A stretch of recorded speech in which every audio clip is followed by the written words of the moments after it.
बच्चों नमस्कार, आपका बायोटेक चैनल में स्वागत है।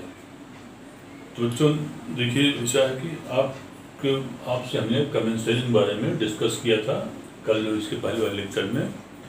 तो कमेंसेलिन में कुछ और एग्जाम्पल जानते रहिए, क्योंकि और एग्जाम्पल भी परीक्षाओं में पूछता है वो। इसमें एक दो एग्जाम्पल और है, जैसे कि एक एग्जाम्पल होता है लाइनाज होता है वो, लाइनाज और इसको हिंदी में कंठलता कहते हैं। कंठलता, तो कंठलता जो होता है इसके अंतर्गत वाइटिस,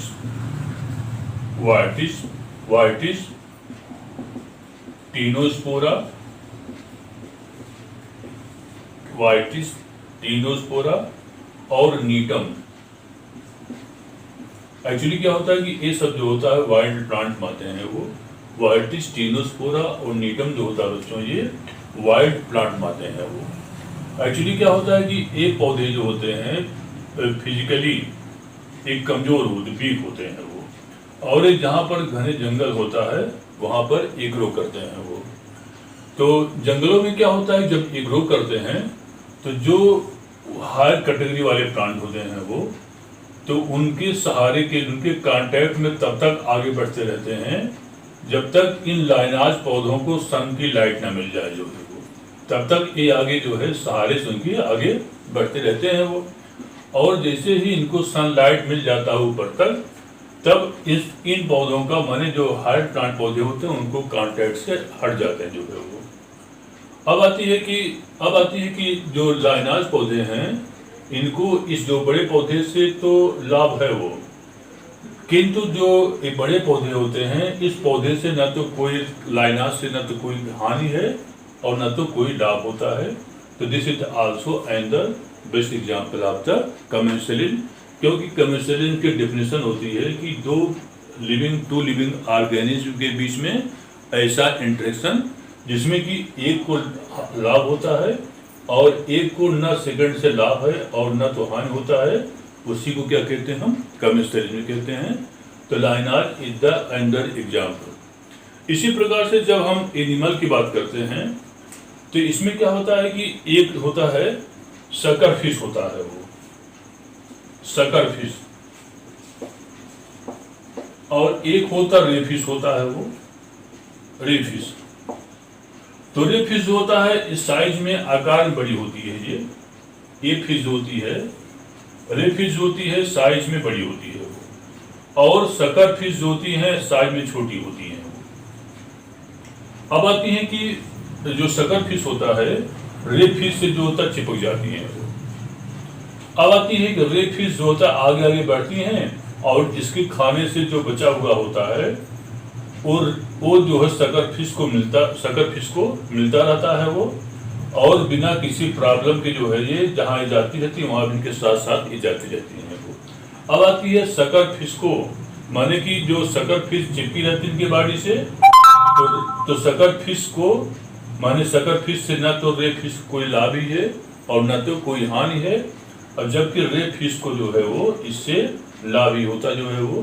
तो this is the another best example of the commensalism होता है वो। तो बच्चों this is the best example of the commensalism. अब आती है कि इंटरेक्शंस में अनदर हेडिंग आता है, उसको कहते हैं प्रोटो कोऑपरेशन। नेक्स्ट हेडिंग आता है न्यू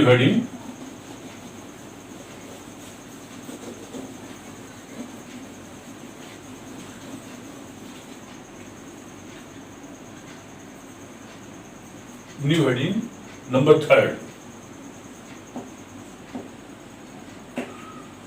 प्रोटो कोऑपरेशन, और इसको आदि सहयोग बोलते हैं, प्रोटो कोऑपरेशन। तो इसमें क्या होता है कि प्रोटो कोऑपरेशन वह व्यवस्था होती है जिसमें कि दो लिविंग ऑर्गेनिज्म होते हैं और दोनों लिविंग ऑर्गेनिज्म के बीच में फिजिकल कांटेक्ट नहीं होता है वो, दोनों आसपास होते हैं वो, लेकिन दोनों के बीच में क्या होता है, फिजिकल कांटेक्ट नहीं होता है वो, और दोनों बिना फिजिकल कांटेक्ट के क्या होते हैं वो लाभान्वित हो जाते हैं, उसको क्या कहते हैं, प्रोटो कोऑपरेशन कहते हैं वो। जैसे कि इसमें क्या होता है, कुछ सूक्ष्म जीव जैसे कि फंगस, जैसे फंगस होते हैं, और सेकंड होता है बैक्टीरिया होते हैं वो। तो फंगस बैक्टीरिया जो होता है हायर प्लांट्स रूट के आसपास रहते हैं, और जो हायर प्लांट्स का रूट होता है एक क्या काम करता जो है वो, कुछ एक्स्ट्रा सेलुलर सब्सटेंसेस का स्राव करता है वो।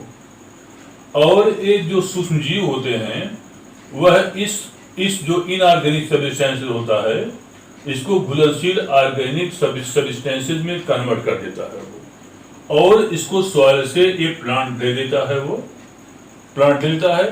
अब आती है कि यहाँ पर जो होता है कि अब इसके बाद जो होता है, अब देखिए यहाँ पर इसको फायदा हो रहा है जो है वो, इसको क्या कहते हैं, इसको प्रोटोपॉपुलेशन कहते हैं वो।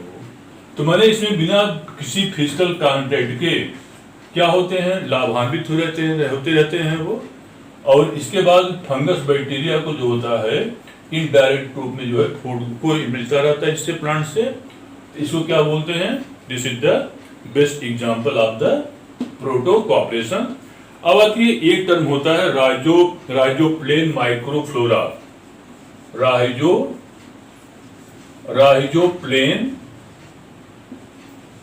राइजोप्लेन माइक्रोफ्लोरा होता है वो। तो राइजोप्लेन माइक्रोफ्लोरा क्या होता है वो, ऐसे सूक्ष्मजीव जो कि हायर प्लांट की जड़ों के माने जो राइजोडर्मिस या एपिडर्मिस होती है, माने जैसे मान लीजिए रूट हो गया ये, तो रूट के एपिडर्मिस पर जो इस पे क्या होता है कि सूक्ष्मजीव ग्रो करते हैं वो, उसको हम राइजोप्लेन माइक्रोफ्लोरा कहते हैं वो। अब इसी प्रकार से आता है फाइलोप्लेन माइक्रोफ्लोरा। फाइलोप्लेन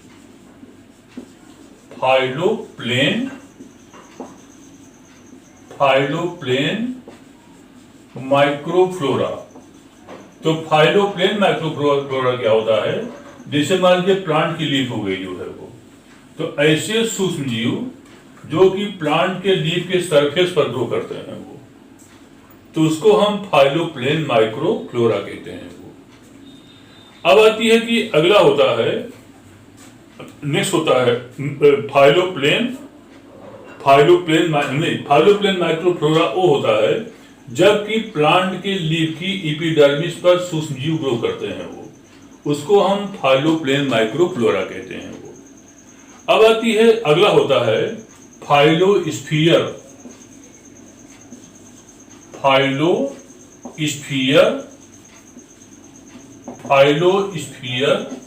माइक्रोफ्लोरा। तो ऐसे सूक्ष्मजीव जो कि लीफ के सरफेस पर ग्रो करते हैं उसको हम फाइलोस्फीयर माइक्रोफ्लोरा कहते हैं वो।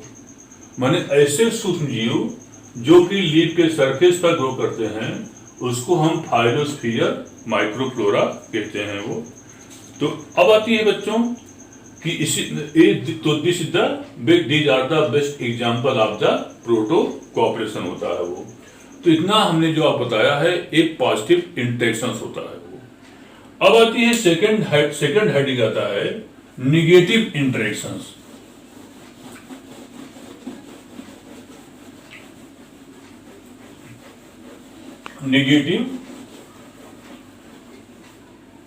नेक्स्ट है निगेटिव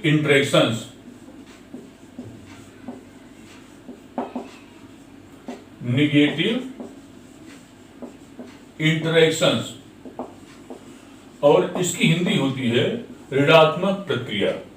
तो निगेटिव इंटरेक्शंस में क्या होता है कि इसमें लिविंग ऑर्गेनिज्म को हानि होती है वो, उसमें पॉजिटिव था उसमें हानि नहीं होती, लॉस नहीं होता था। इसमें क्या होता है कि लिविंग ऑर्गेनिज्म को हानि होती है, इसलिए इसको हम निगेटिव इंटरेक्शंस कहते हैं वो। और इसका पहला हेडिंग होता है कंपटीशन। इसका फर्स्ट हेडिंग आता है कंपटीशन, और इसको हिंदी में कहते हैं प्रतिस्पर्धा कहते हैं वो, प्रतिस्पर्धा। तो प्रतिस्पर्धा क्या होता है कि जब लिविंग ऑर्गेनिज्म के बीच में वस्तुओं को प्राप्त करने के लिए आपस में कंपटीशन माने प्रतिस्पर्धा होता है, जो है वो माने स्ट्रगल होता है, उसको हम कंपटीशन कहते हैं वो। और एक कंपटीशन जो होता है मुख्यतः निम्न प्रकार का होता है वो। नंबर 1 इंटर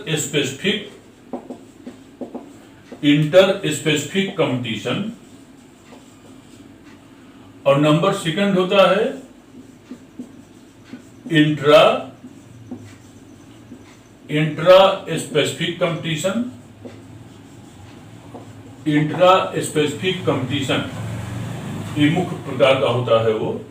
तो इंटर स्पेसिफिक कंपटीशन वह कंपटीशन होता है जबकि दो अलग अलग जातियों के बीच में वस्तुओं को प्राप्त करने के लिए स्पर्धा या कंपटीशन होती है वो, उसको हम इंटर स्पेसिफिक कंपटीशन कहते हैं वो।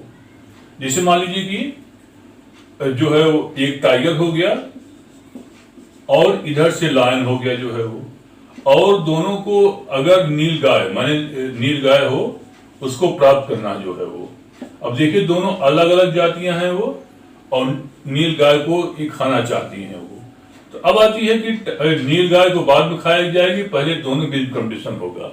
अब इस कंपटीशन में जो होता है जो कि वही पाएगा जो कि इसमें से शक्तिशाली होता है वो। ऐसे ही लाइट एयर के लिए भी इनमें कंपटीशन होता है, उसको क्या कहते हैं इंटर स्पेसिफिक कंपटीशन कहते हैं वो। अब आती है नेक्स्ट होता है इंटर स्पेसिफिक कंपटीशन, जिस समय समान प्रकार की जातियों में वस्तुओं को प्राप्त करने के लिए कंपटीशन होता है वो, उसको हम इंट्रा स्पेसिफिक कंपटीशन कहते हैं वो। और जैसे मान लीजिए कि टाइगर ही बहुत सारे टाइगर हों, एक टाइगर, 2 टाइगर, 3 टाइगर, और यहां पर नीलगाय हो जो है वो। अब आती है कि तब उसमें क्या होगा, उस केस में टाइगर नहीं कहेंगे लाओ नीलगाय को बांट खाया जाए। उस केस में क्या होगा, टाइगर के बीच में आपस में कंपटीशन होगा, और उसमें जो जीतेंगे वही जो है वो नीलगाय को खाएंगे। अब आती है कि एक कंपटीशन में बड़ा भयानक होता है वो, क्योंकि सबकी आवश्यकता इसमें समान होती है। माने मींस इंटर स्पेसिफिक कंपटीशन की अपेक्षा में इंट्रा स्पेसिफिक कंपटीशन जो होता है वो ज्यादा क्या होता है वो भयानक होता है वो। अब आती है नेक्स्ट होता है एंटागोनिज्म होता है वो। नेक्स्ट निगेटिव कंपटीशन का होता है एंटागोनिज्म। नेक्स्ट है एंटा, नंबर 2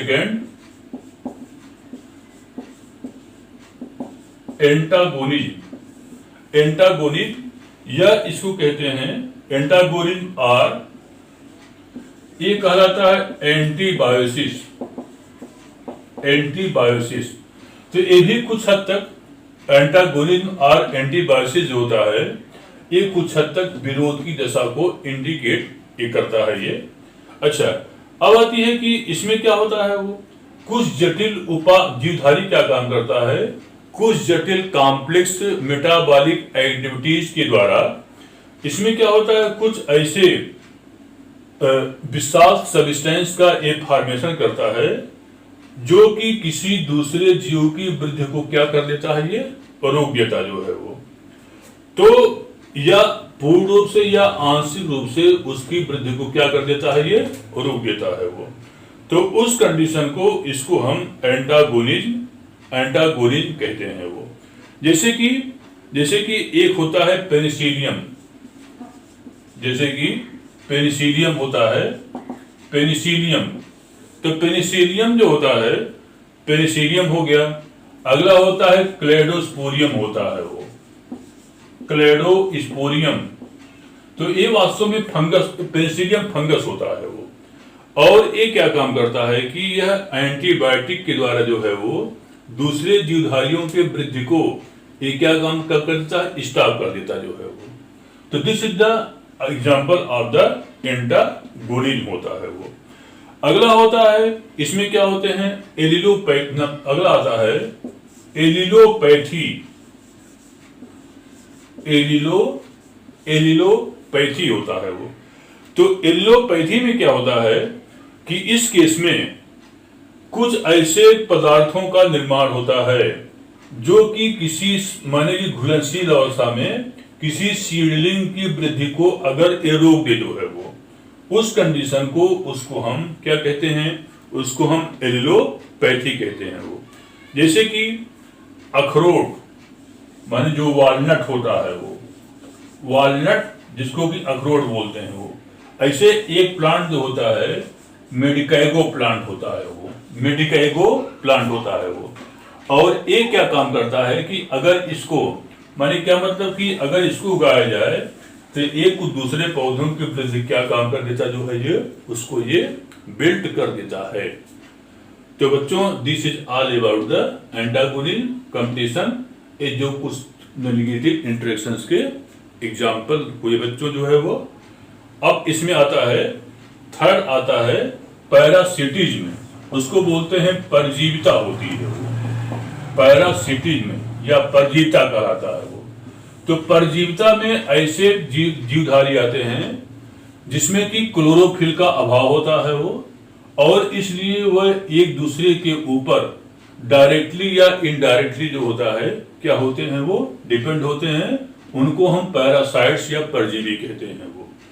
और हालांकि ये भी दो प्रकार के होते हैं, एक होता है टोटल पैरासाइट्स और एक होता है पार्शियल पैरासाइट्स। तो टोटल पैरासाइट्स में क्या होता है क्लोरोफिल बिल्कुल होता ही नहीं, और पार्शियल में क्या होता है कि क्लोरोफिल होता है, सिर्फ मिनरल्स और वाटर उससे लेते हैं जो है वो। जैसे कि इस प्लांट में जैसे कि आता है इसमें बिस्कम हो गया, ओरोबैंकी हो गया। तो पैरासिटिक प्लांट में बिस्कम, ओरोबैंकी ये सब प्लांट जो होते हैं पैरासिटिक आते हैं।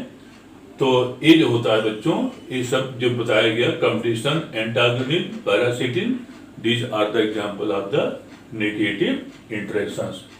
अब आती है कि बच्चों इसके बाद जो है वो कुछ हाइपर पैरासाइट्स भी होते हैं।